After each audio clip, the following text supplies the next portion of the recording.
The gentlewoman from New York is recognized for 1 hour. Thank you, Mr. Speaker. For the purpose of debate only, I am pleased to yield the customary 30 minutes to my colleague from California, Mr. Dreyer.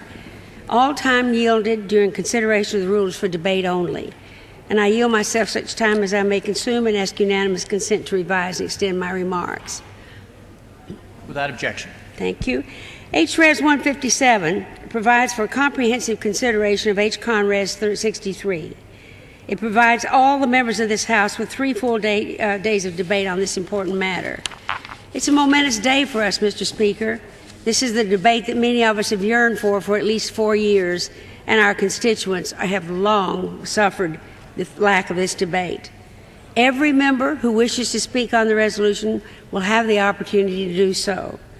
The rule also, in addition to the time in the rule, allows the majority leader at any time, after consultation with the minority leader, to extend the debate when necessary. On January 10th, President Bush announced an escalation of the Iraq War that will put as many as 50,000 more of our men and women in harm's way. Why 50,000 and not 20,000? Because the number of support groups that will have to be there to support the troops adds up to nearly 50,000. This body owes them an explanation for why, at this moment in history, the sacrifice is justified. Democrats and Republicans alike are determined to defend our nation from harm and are wholly committed to supporting and protecting the members of our armed forces. But numerous military officials of the highest ranks, individuals like General Colin Powell, General John Abizaid, and many, many others have expressed their strong belief that increasing the number of combat troops in Iraq won't improve the situation in the country. 2/3 of the American people believe that further escalating the war is a wrong path to follow. And this morning, 67% of the polled said that we should get out at once. Even respected Republican members of the Senate and the House have been quick to state publicly that they oppose any troop escalation. Republican Representative Steve LaTourette best explained this broad bipartisan opposition to the President's plan. Like many Americans, he recently said, I desperately want America to succeed in Iraq, and I would welcome a fresh approach. But this is not a fresh approach. This is more of the same. For 4 years, through the deaths of 3,126 American service people and nearly 60,000 Iraqi civilians and 25,000 to 30,000 grievously wounded, through the forced dislocation of millions of Iraqi families, through numerous troop escalations, and $379 billion appropriated by this Congress, through unbearable strains stretching our National Guard and Army Reserve, their members and their families to the breaking point, more of the same has never worked. As of last June, only 25% of the Iraqis had clean water to drink. The oil production has fallen by nearly half since the war began. The unemployment rate in Iraq as in December ranged between 25% and 40%. 67 more innocent civilians were killed just yesterday in yet another bombing. 84 of our troops were killed last month. 41 have been killed in the last 2 weeks alone. My district has suffered 6 casualties since 2005, and 140 men and women from my state of New York have been killed so far in Iraq. Every piece of evidence suggests that the strategy currently employed by this administration is failing in Iraq. The only argument can be used to support an escalation of the war would be one of trust. If we just give the President one more chance, we're told, things will be different. Mr. Speaker, I believe that the American people and the military leaders who know what war really is, and a broad majority of this Congress, are tired of giving this administration one more chance and have no reason to give it our trust. The Pentagon Inspector General recently reported that statements made by Undersecretary of Defense Douglas Feith during the run-up to war were, quote, inconsistent with the consensus of the intelligence community and drew conclusions that were not fully supported by available intelligence.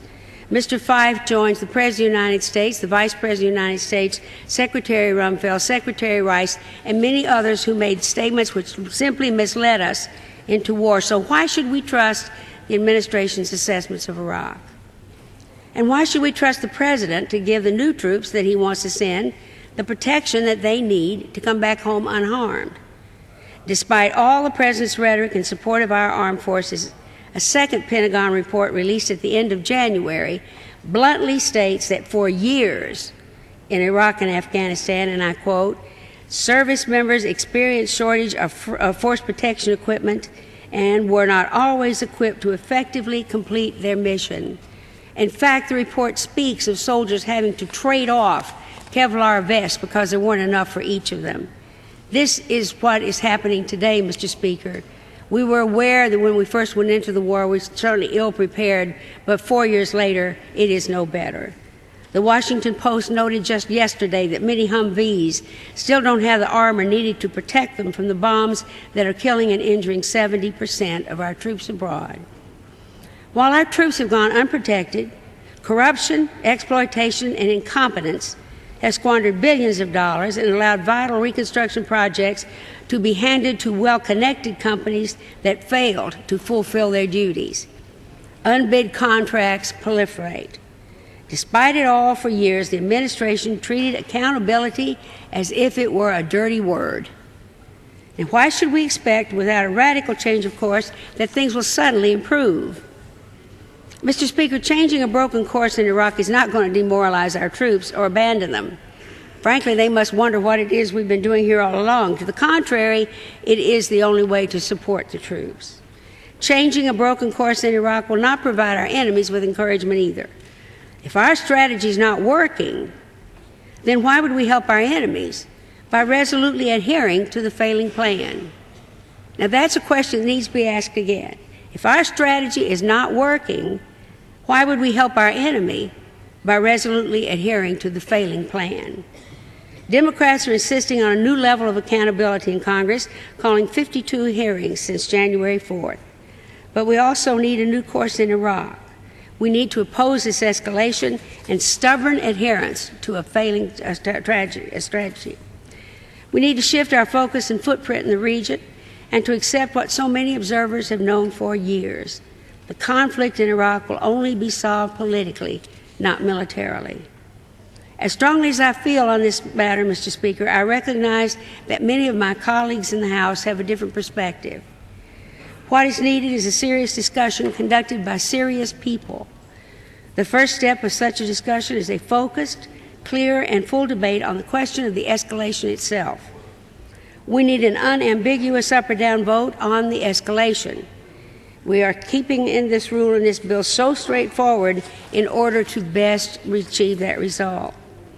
I want to emphasize that this is the first step, and Congress will have many opportunities during discussions of supplemental funding requests, for example, to debate the numerous dimensions of this war and to present new ways forward. But we must first know where we stand. Our goal this week is to establish whether Congress disagrees or agrees with the President's current approach to Iraq. If the answer is no, then we will have the basis for forcing the President to work in a bipartisan way with us to change that approach. The obvious truth is that a failure to achieve such a change will seal the fate of this war as one of the greatest blunders in America's history. I urge a yes vote on the previous question and on the rule, and yield back the balance of my time. What purpose, gentleman?